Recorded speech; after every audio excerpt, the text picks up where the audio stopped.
crafty friends, it's Jenny from OrigamiTree, and today we'll be making a pop-up Clover card for St. Patrick's Day. Now I've made a card similar to this one before. It was the pop-up heartbreak card or heart card. You can go check that out in the video description as well. I'll link it right down below. But before we jump in, if you are new to my channel, be sure you hit that subscribe button and the notification bell right next to the subscribe button, because if you don't hit that bell, you won't be notified of new crafty fun videos that I post all year round, and that would be a great shame, so be sure you go do that. And without further ado, let's jump right in. To make the pop-up Clover card, you're going to need a sheet of scrapbook paper. This design here is going to be the main base of your card, so choose it wisely. And then this is just a green cardstock that I'll be using to create the shamrock or the clover with. And this template you can find on my website. You can print it out, and this is just going to help you to draw a, nicer looking shamrock or clover, but you don't really need to have the template if you don't want it. You'll need a bone folder or a straight edge to help you create better folds, a writing utensil. I'm just using a Sharpie in fine points, some glue, a ribbon to tie it all together, and also a pair of scissors. Once you've gathered all your supplies, we're going to start with the main base of the card. For this one, you're going to take your sheet of paper and then fold it in half so that the design is facing the outside. And I'm going to use my bone folder to help me make a better looking fold. Then you want to make sure that the opening is facing down or facing towards you. Fold the entire thing in half and crease it in. Unfold. And then we want to open it up on the right side, so just slip your hand in there and push downwards. And as you push downwards, you're going to see a triangle shape start to form. So with my right hand over here, I'm just pushing straight down to create that triangle shape. You want to make sure that this vertical crease is aligned with this vertical side. And once you have that aligned, you're going to crease that in. Again, I'm just using my bone folder to help me create a better fold. If you would like to buy your own bone folder, I will leave a link in the video description so you guys can go check that out. I highly recommend getting one. It's only a couple of dollars.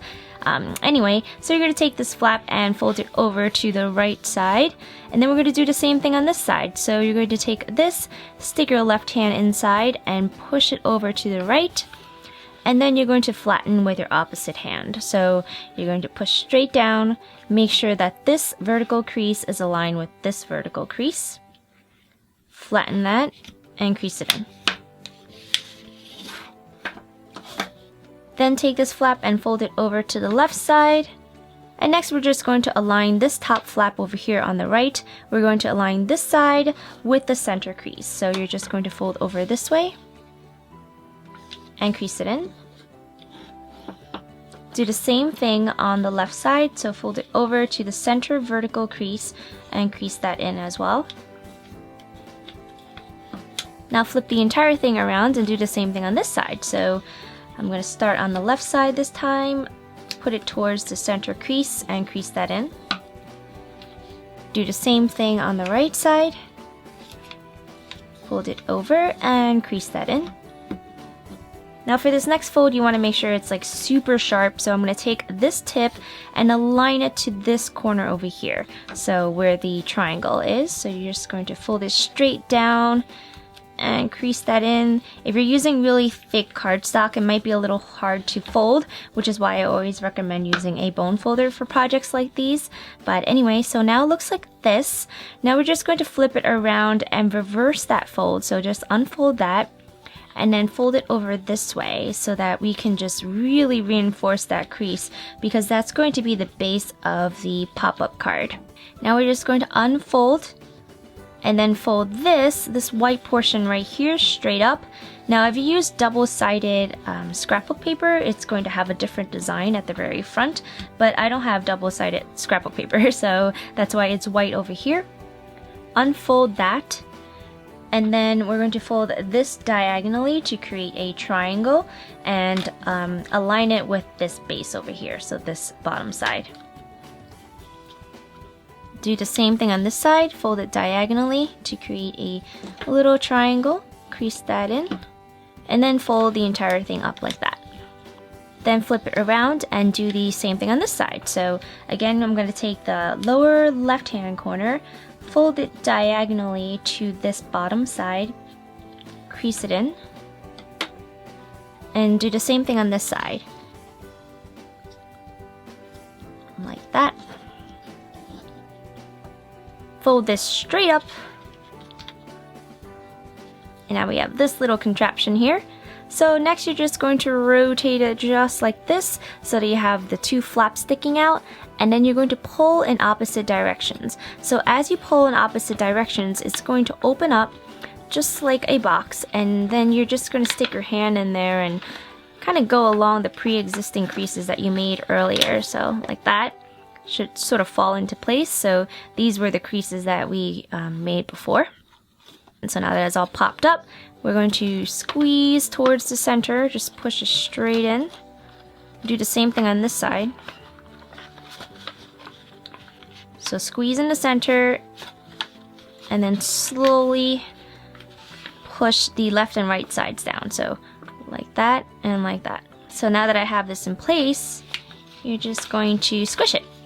And so now you have your main pop-up shape. So I'm just taking my Clover template and I'm cutting out the template. And again, this you can find on my website. I'll have a link in the video description. Just do a quick trim around.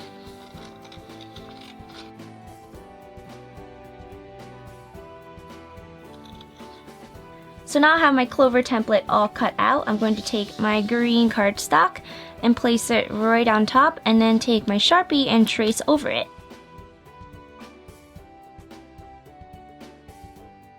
Here is my completed shamrock. Now you can also draw a little stem if you want to. I think I'm going to draw a stem just for the sake of it. It's kind of cute that way. And now I'm going to take my pair of scissors and cut out the clover. So now I have the template all cut out. I'm going to flip it around so that the nice side is facing up or towards me. I'm going to place it right at the center of my card like this. Take a ruler and then draw a line straight down the middle of the clover. Now you're going to take your pair of scissors and cut straight down the middle of that clover. So now that you have your clover cut in half, you're ready to glue it on either side. So take your glue stick, and I'm going to put some glue right on the right flap here. Not too much, and also the left flap, might as well, right? Put the right one on the right side. Don't worry if it sticks out a little bit, we're going to fix that later. And then put this one on the side. So just make sure they match up. And then you're going to take your small pair of scissors and cut around the white. I mean, you don't have to do this, but I kind of want to for the shamrock. I think it looks better.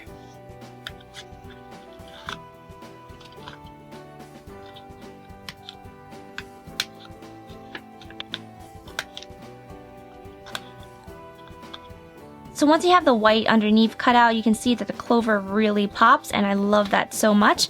And you can even make it pop more by taking a Sharpie and tracing around the border.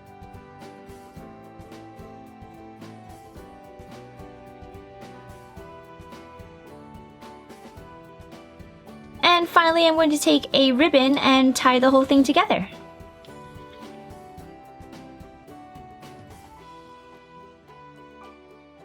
And you're done with your pop-up shamrock card. Thank you so much for watching and for sticking around until the very end of the video. Bonus points for you.